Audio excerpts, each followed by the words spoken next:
I gotta tell you, Jeff, So, you stumbled into a lot of jobs, man. You, yeah, Stumble. That's you're, my middle name, it Stumble. was like Forrest Gump. You just kind of show up at every That's right. hospital all over the country, That's the right. world. During the Vietnam War, and I know I look a lot younger than somebody who could have been, I was thinking 19 Iraq years War. old. I was thinking Iraq Okay. War, actually. Well, Yeah. we were getting guys from Mekong Delta to come back, and I had to take care of these guys. They were in beds. They'd been snake bit, or they had their arm blown off, or whatever.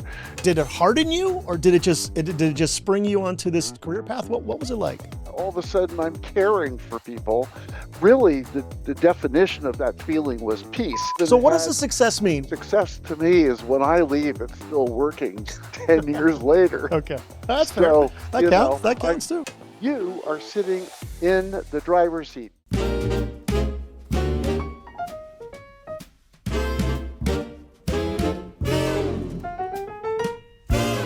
Hi, everybody. This is Dan and Dante. Welcome to another episode of Middle Age Mess, the show for people who drank Crystal Light Pepsi with their moms all throughout their childhood. Today, we are talking healthcare. We're talking past, present, future. We're talking nonprofits. We're talking Jeff Hardy. Hey, Jeff, how are you? I'm fine. How are you, Dan? I'm doing good. I'm doing good. Thanks for coming on today. So, Jeff, I want to start off by saying that you're going to be saying a lot of words I don't understand and a lot of concepts I can't figure out. So I'm going to need you to go real slow for me today. Real slow. Well, that's an assumption. I'm not sure that you can assume that I have big words in my arsenal. Well, I read your... there's a big word, arsenal. See, there you go. I think that's a soccer team in England. Yeah. How dare you? No, yes. I've read your resume. I've read some of the things you've done. A lot of cool stuff, and I'm going to get to all of it. But before we do that, I like hearing about the person, like how they grew up, how they ended up here in front of me. And so if maybe you could tell me a little about, like, how you grew up and how you became who you are today. Well, I was growing up in Tony Marin County, just north of San Francisco. La-di-da, Jeff. You were a hitter back then. Totally white. I remember, my parents driving me by a bus stop and me saying, "What's that?" And it was a black person waiting for the bus. So, Oh my God, Marin. I think it's the same today. I don't think it's changed much in 50 or 60 years. Not much. Except for San Quentin. You've got San Quentin there. Other than that, it's... Yeah, but none of those guys come out to play. Yeah. So Marin County, that's a nice place to grow up. Beautiful over there. It is beautiful. It was jarring, however, when my parents took me to Mexico one time when I was 10 years old, and I actually saw what was going on in the world. I saw poverty up close and personal. I saw kids my age kicking a soccer ball in a dirt alley or a dirt street, and their sisters taking care of children and babies that were in cardboard boxes. Yeah. I mean, it was like sudden whack on my brain of, what the heck? So growing up, Marin is a very affluent county. So I'm imagining you had a very kind of sheltered lifestyle as a kid, and private schools, and sitting in the back of mom's station wagon, etc. And it's interesting because my kids also grew up in something like that, and I decided I wanted to get them out into the world as well. And so I took them to every single baseball stadium in the country. We went to 30. Can I be your kid? I like this. That was cool. So I took them, to Milwaukee and Detroit and Cleveland and Tampa and all these places. And the biggest reason I did it was because I wanted to show them the world. I wanted to show them the world didn't just exist between our house and our elementary school. Was that the reason why your parents took you to Mexico, or was it just a family vacation? I think my father realized that we needed to see the other side. And so we went to Tijuana, and you've heard of Tijuana. I've been there many times. Yeah.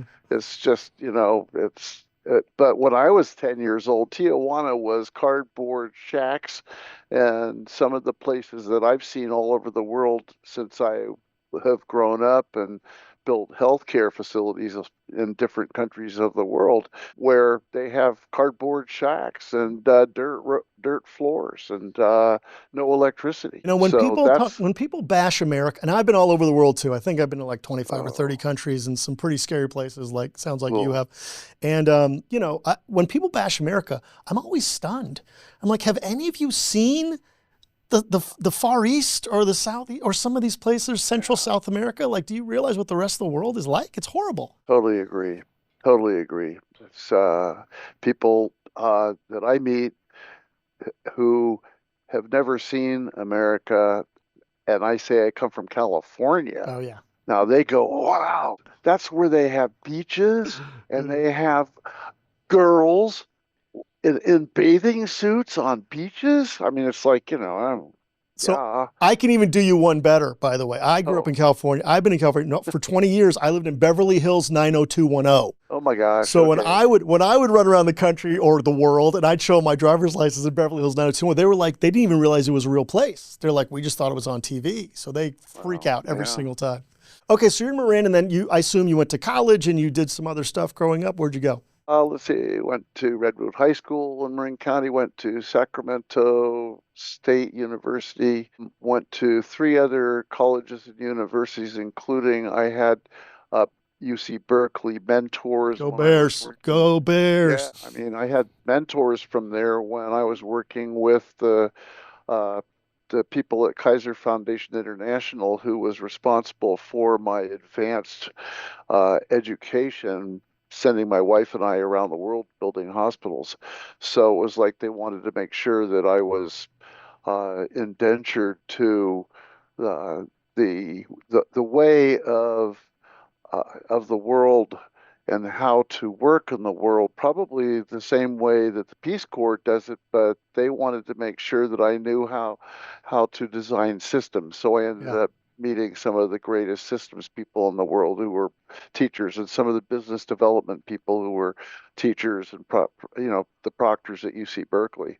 So it So, was great. I mean, I had a massive education at the upper end that was spread over five different institutions. It so was just, how'd you get interested in healthcare? I mean, obviously the Mexico trip is maybe your first glimpse of what the world lives like, but how yeah. did it become this passion of yours? During the Vietnam War, and I know I look a lot younger than somebody who could have been, I was thinking 19 Iraq years War. old. I was thinking Iraq Okay. War, actually. Well, Yeah. thank you. Okay, I'll say the Iraq War over there in Vietnam. I was in the hospital. I was a hospital corpsman trainee in the United States Coast Guard Reserves, and I was stationed in the San Francisco Bay. Talk about Tony. At the Government Island Infirmary, and we were getting guys from Mekong Delta to Wow. come back, and I had to take care of these guys. They were in beds. They'd been snake bit, or they had their arm blown off, or whatever, and so I had to take care of these guys. And I really, really understood the wonderful power of what caring was.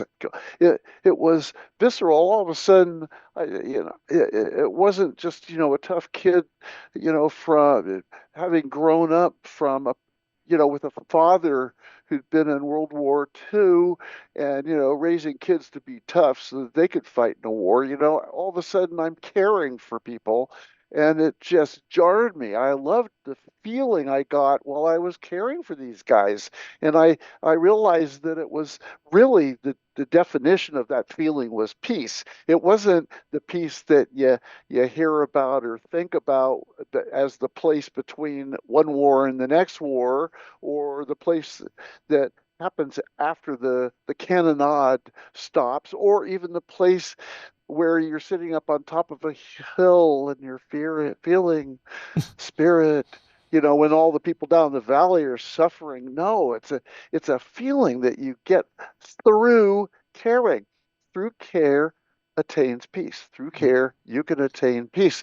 And so that's really where it started. And then I started working in hospitals after the Coast Guard, met nurses all over the world who already knew what it meant to care for peace. And that's just it was just such a visceral experience from the very beginning that exploded into my career. Yeah. So look, I definitely know what you're talking about. When I'm not an internationally, recognized podcaster, I'm actually in the senior housing industry. And so, on a Oh, daily basis, we take care of anywhere from 200 to 300 seniors. And I know that visceral reaction. I know that feeling when you walk into a place and somebody tells you, I'm yeah, living my best life because of you, how powerful that is as just a life yeah, force and, something that directs right. your life. But can I ask one foundational question before we get into that? So you said you were a hospital corpsman in the 70s during the Vietnam War. You grew up apparently an affluent kid. You were in college. I'm sure you had multiple bone spurs at the time. How did you end up in the military during that time in Vietnam? Most kids your age and status were, doing other things. Oh boy, do I have stories about that. But I'd love to hear 'em. during the Vietnam War, all the dads in the well, hey, when I went to Sacramento to college, every single class was packed with draft dodgers. Right, It was like packed. I right. mean, it didn't matter. I was in the English department, and all these guys taking uh, literary criticism classes, and they were just draft dodgers.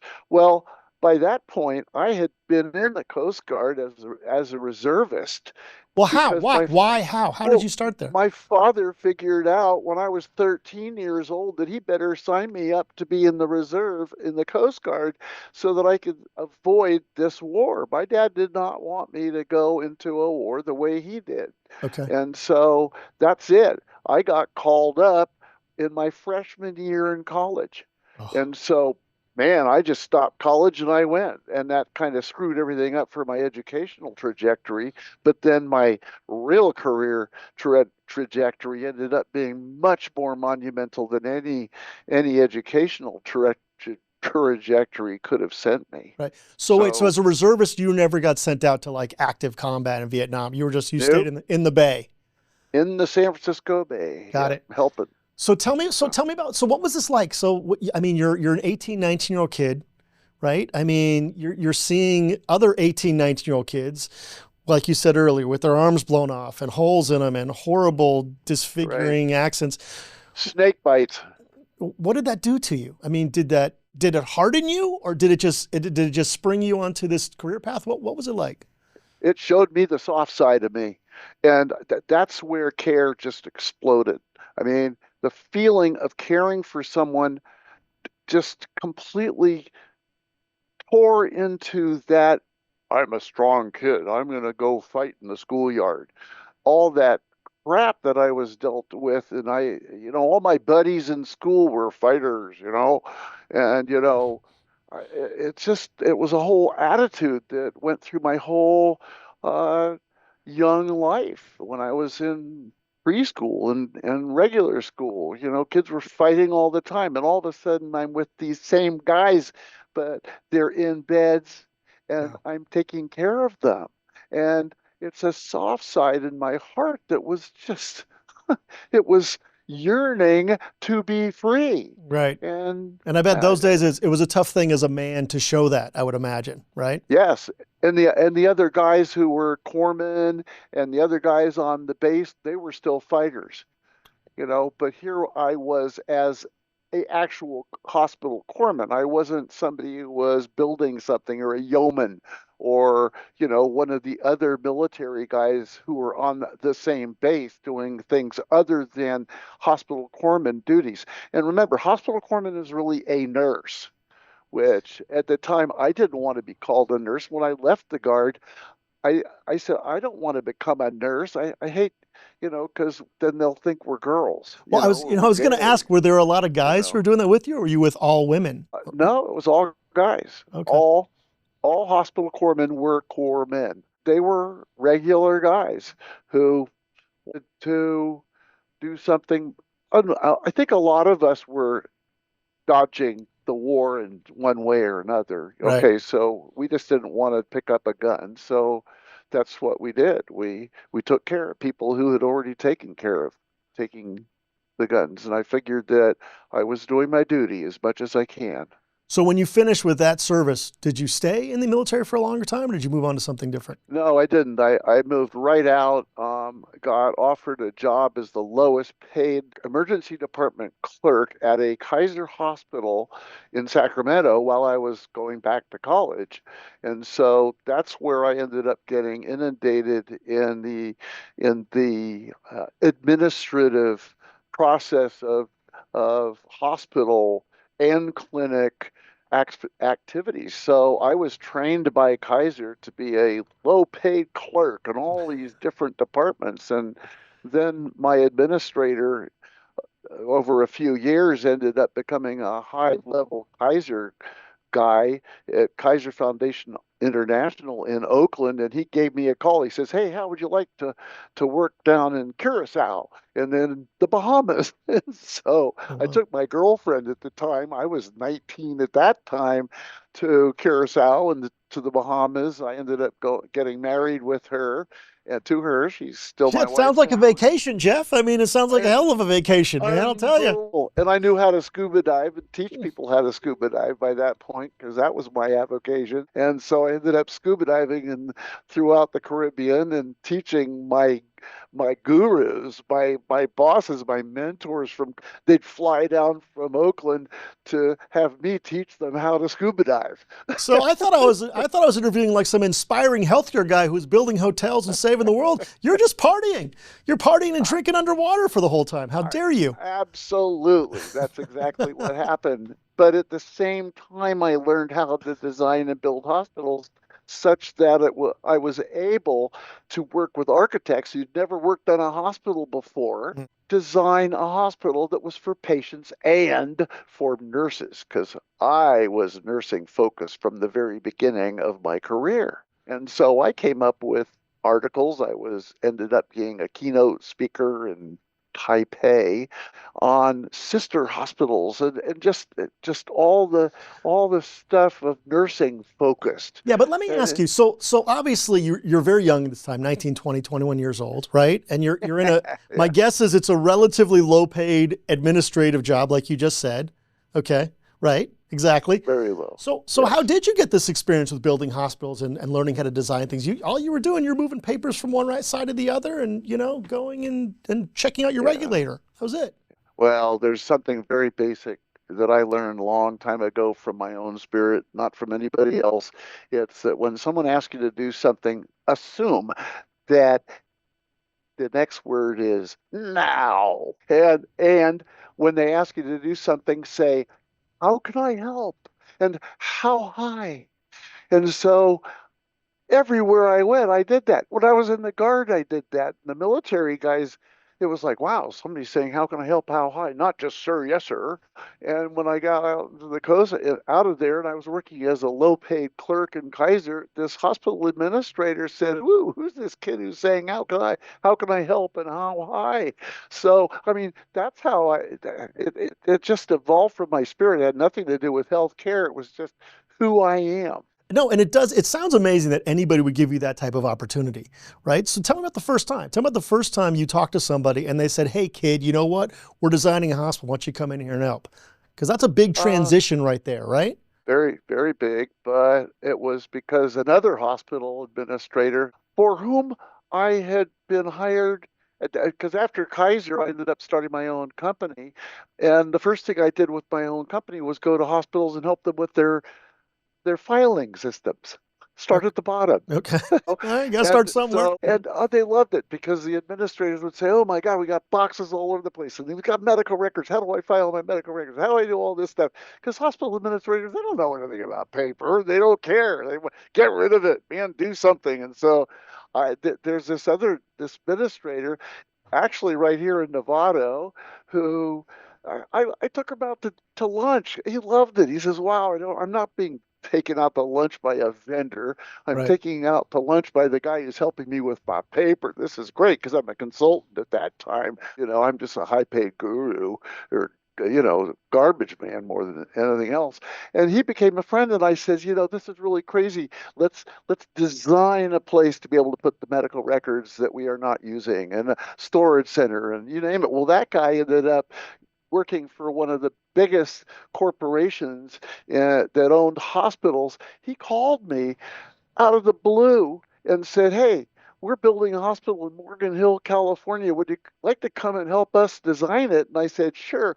I went down and found out they had already hired the architect, but none of the people who were sitting at the table knew anything about a hospital. It's So bizarre. That's all very of a bizarre. sudden, I was sitting there with a felt tip pen and a whiteboard and saying, "Okay, what you got to do is build this area that I would call, let's call it patient administration." And that's where you put all the clerks and then you put all the departments around patient administration, like, laboratory, pharmacy, radiology, emergency department, so that all these clerks can be cross-utilized by all those departments. And oh my God, I became popular. We built a You're hospital. God's gift to It's Kaiser, apparently. unbelievable. that wasn't even a Kaiser hospital. That Uh, was a Daughters of Charity hospital. And right, it's just you got to say yes to life. You've got to have say yes to life in your it is spirit. so Uh, strange, though. We all who are outside of the healthcare industry, we kind of regard healthcare as this like monolith with all these very smart, educated people, and you assume they know what they're doing, and with $1 million machinery and huge bills. And yep. are they just the same fucking idiots that I literally encounter every day of my life? Yeah. Yeah. That's Okay. me. Right. Low IQ. Like if I can fake it, it works. If it doesn't work, it's because I faked it. And so from there, I think you went in to start dealing with a lot of underserved countries. Like I Oh know yes. Myanmar was one of your focuses, and why don't you tell me like Yes. how you started getting into Yes. that? Because that sounds Well, really impressive. okay, one of the things that happened to me after I started my company and I started being noticed as somebody who actually helps hospitals, I was recognized by, I did a bunch of conferences. I threw the conferences. So I was the guy in charge of the conferences, and I sold this concept of patient administration that I designed for this hospital in Morgan Hill, California. The first idea I got about building a new hospital. So I sold that to the top guys at Columbia Health there, who ended up having me in charge of helping their architects with 192 hospitals. Oh wow. So, and I worked with Kaiser, I was, and Catholic Healthcare West with the Allegheny Health System.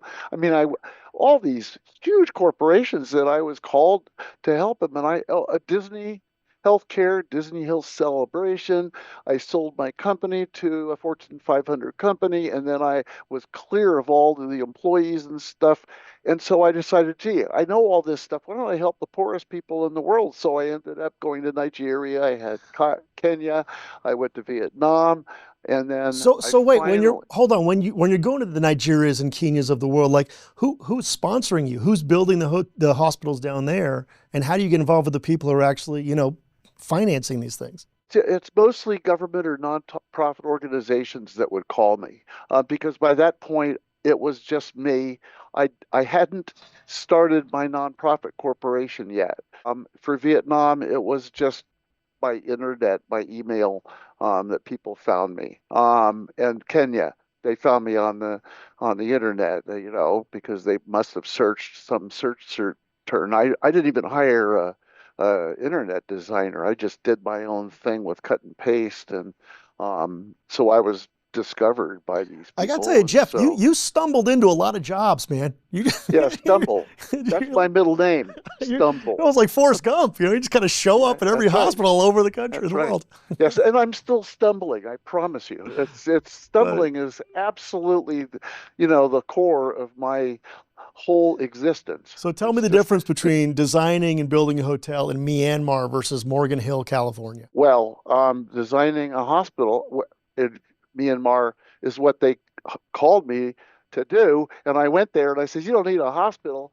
You got 53 million people in this country, of which 50 million of these people lived in rural areas. You need rural health care, and that means a clinic." And then when I started, and the government helped me with this, I'm talking about Aung San Suu Kyi's top people. And Aung San Suu Kyi is the Nobel Prize winner who opened Myanmar up. Burma used to be called Burma. It's that country that's just to the left of Thailand, and just to the right of India, just to the south of China. Let's see, I think is it right there? It's Yeah, right there yeah. on my map. Okay. It's light green. So I Yeah. went to Myanmar, and I ended up getting a lot of support for this process. By the way, my company I named Care for Peace, the Care for Peace Foundation. And there was a concept that goes along with the name, and that is, to Aung San Suu Kyi and her top people, I was saying that if you care for all these people in the country, then you'll have peace. If you provide care in the form of health, education, utilities, yeah, utilities, and even community development, then you will have peace. So we ended up calling our first center, our prototype center, the Community Development and Health Center. The thing was only 50 by 50. That's as in feet. Okay. Yeah. Yeah. It's Yeah. like it was a small little place, and it was unbelievable success. Been So what does the had success mean? What does the success mean in clinic? Were you immunizing people, vaccinating, curing? Like what was going on? Well, success to me is when I leave, it's still working 10 years later. Okay. That's fair. So, That counts. That counts too. yeah, because it's like that, and nobody's working there probably even knows who I am, even though there's a plaque on the wall that's a nice bronze plaque saying the Care for Peace Health Center and God only knows what else.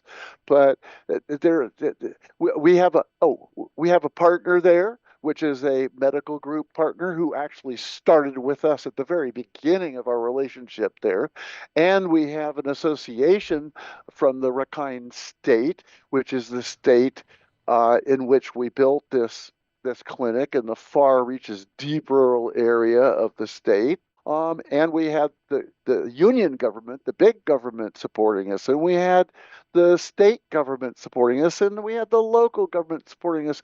And here's the thing I have to remind you: I've made more mistakes than anybody else in the entire planet when it comes to designing and building hospitals and healthcare centers. I know how to do things wrong. So when the Myanmar project came up, I decided I wouldn't make the same mistakes. I'd make new mistakes. So the mistake I made in Myanmar was accidental because I came in when the country opened up, the sanctions were lifted. Aung San Suu Kyi was designing a country that was democratic and free market. And then when we left, the door slams shut because 24 days after Trump's insurrection, the military in Myanmar said, "Oh, we can do that too." We can do that too. All right. He's a role And model they for the world. overthrew, they exactly. It ruined our plan to build 250 more and health centers in that country. It ruined Mm. our plan for Care for Peace. And I will tell you, there is nothing that proves the Trump administration's failure. Yeah. Excuse me, Donald Duck Trump, his failure at what he did with that insurrection to our democracy in our country. Nothing explains the devastation that he laid at the feet of the globe on that day, Well, January 6th. look, I normally don't get too political on my show, but I will Neither say, do I. but I will say, I will never forget in 2016 when he was talking, I think, a largely African American crowd. He said, "What have you got to lose by electing me?" And you look at all that we have lost over the last 9 years, and it's fairly shocking. I had no idea about things like this that you're talking about, but it doesn't surprise me. Nothing surprised me when it Yeah, comes to 24 days. the unintended 24 days. consequences of destroying democracy. All right, I'll get off Yeah, that for a second. So what else so have you? will I. Yeah. So you create. So tell me why did you create the nonprofit? What was the purpose of the nonprofit, and what were your goals and objectives when you started it? Well, the purpose of the nonprofit was I needed to do something because I was being asked to do these international projects. Hmm. And the minute I was asked for the Myanmar project, which at the time was still under sanction, I got a hold of the University of California, the Bill Kell's business development group at University of California, Berkeley. And so UC Berkeley helped me with the entire process of establishing our nonprofit status so that we could work internationally.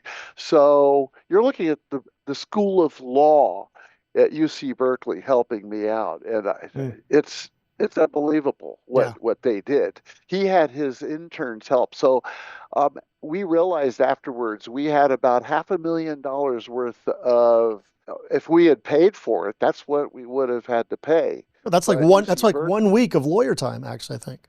oh yeah, it is. But Yeah. Bill Kell, by the way, he's still there.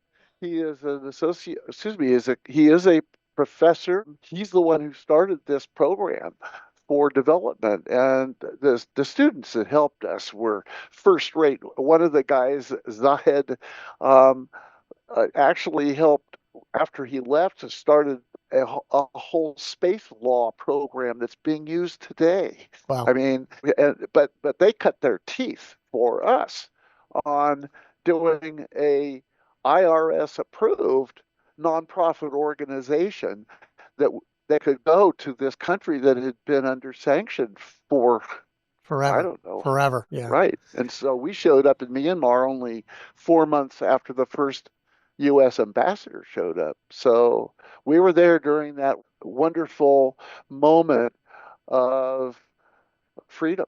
And then we were out before they finally lost their freedom. It was Yeah, it a, was a shocking development because they had the female leader for where Aung San Suu Kyi, what was her name? Aung San Suu Aung Kyi. San Suu Kyi. Yeah, Yeah, I mean was doing remarkable things until she got deposed. I mean, by the yeah, military, and I didn't realize it right, was right after January 6th. But again, it doesn't surprise me. It's terrible. right. What else is the nonprofit doing today? So the military comes in and checks us out. And so I was in the drafting stages of doing five more of the first 250 replications this of this prototype center that was going so well. Um, and they would be in the same Rakhine state so that we could use the prototype people to help actually work in these new places. You name it. I was in the drafting stages, and all of a sudden I couldn't draft anymore. I couldn't email anybody anymore. Hmm. I had to cut all my ties with the people there because if I sent emails, for instance, the military would come and throw them in jail, along with the 2,500 people already in jail, including Aung San Suu Kyi and all the people that we were working with. So all of a sudden I had nothing to do. So I wrote a book, and my book When is in doubt, write a book. I agree. I've done it when three in doubt. times. No, no, no. The way the adage goes is if you can't do, teach. And if Right. you can't teach, write a book. I say if you can't So, teach, then you teach PE, but that's a whole other thing. you've been watching Young Sheldon, haven't What am I going to learn in the book? Tell me about the book. you? Yeah. Well, I mean, the book is that you've got, first of all, the title is all you need to read. It's To Care for Peace. It's a global mandate to secure the second human evolution in perpetuity. Yeah. Okay, Nice. so the one thing that you need to learn in the book is actually a quote. It's at the very bottom of the book, and it's the process Hmm. is the solution. Right. Now, if you think about it, that's true about a lot of things. But if you want to change the world, which is what was going through my head while I was changing healthcare in these different countries, I was saying to myself, what what would happen if I use some of my planning tools? Because I'm a healthcare planner. That's, Right. I mean, at the bottom, at the very bottom, I'm not just a healthcare. I'm really a facilitator of the process. Right. So, because I can't draw a straight line. I'm not an architect. I'm not a doctor. I can't do an operation. I'm not even a certified nurse, Well, you you spent know? your whole life So stumbling into stuff, Jeff. I mean, you're a stumbler, is stumble, what you are. stumble. So as a stumbler, I stumbled into crazy notion. Why don't we use the planning tools to design the second human evolution? What's that? Well, the first human evolution is over.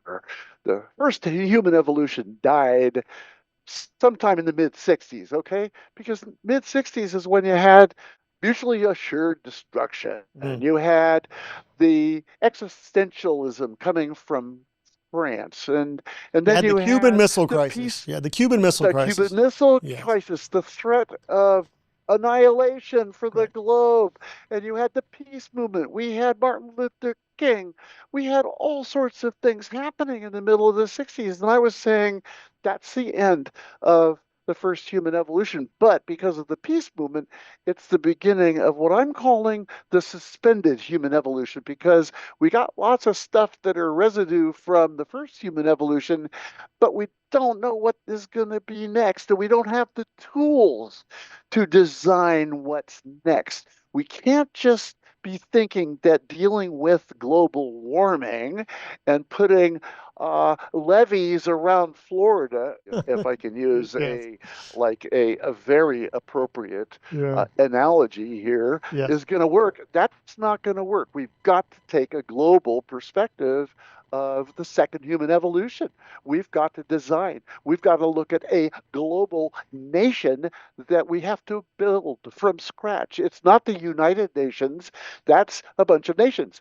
And they're starting to talk. And I'm glad that, because you have to do things step by step. Hence, the process is the solution. We are in this process I'm talking about. I'm very proud of humanity for getting this far. We're doing great. We've got the World Health Organization. We've got the United Nations. We've got the Bill and Melinda Gates Foundation. We've got all sorts of things that we're doing right now that are part of that process, but we don't have the tools to design the second human evolution yet. And so my book is just about the first stage, the first part of planning, which is called pre-planning. And this is where I'm looking at you, Dan, Yes. because the I'm first intimidated. stage is what you are doing. It's talking, it's discussing, it's taking this concept that we are talking about and passing it along and sharing it among a breadth and depth that is out there just waiting to be part of the process. Eh? So you are sitting in the driver's seat. It's not the leaders, because the leaders, the great big leaders, are going to the United Nations and they're representing their countries. They're not representing the global. They're representing their countries. Health Organization is doing a great job representing the diseases and the preventive. And then you have CDCP, which is CDC plus prevention, which is great. I'm glad they added that. And they're focusing on disease management and prevention and all. You've got all this stuff happening, but it's their very big, gigantic silos. Yeah. But you're not in a silo, Dan. You are being able to work across the board. Yeah.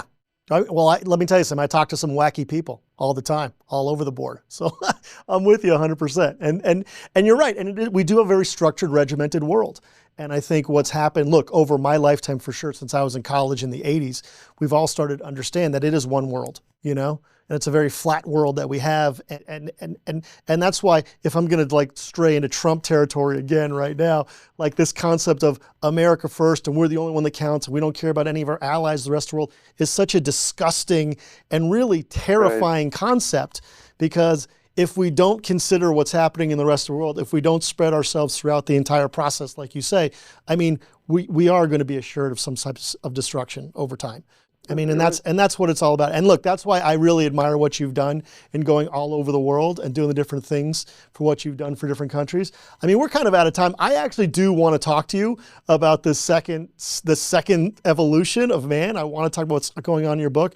I'm going to bring you back for a volume 2 of this podcast. And I want to get into the meat of it. Look, you have an amazing story. You know, I mean, to grow up, like you said, as an affluent, sheltered kid, and then end up, you know, building healthcare centers in Myanmar is just, and you're not a doctor, and you're not a licensed nurse, and you don't have a lot of maybe the accoutrement or the licenses or the pieces of paper that indicate exactly who you are, but yet you manage to take your inquisitiveness and your curiosity and your obvious intelligence and used it in a way that really benefits the world and mankind. I think it's a fantastic story, and I definitely want to hear about the second evolution.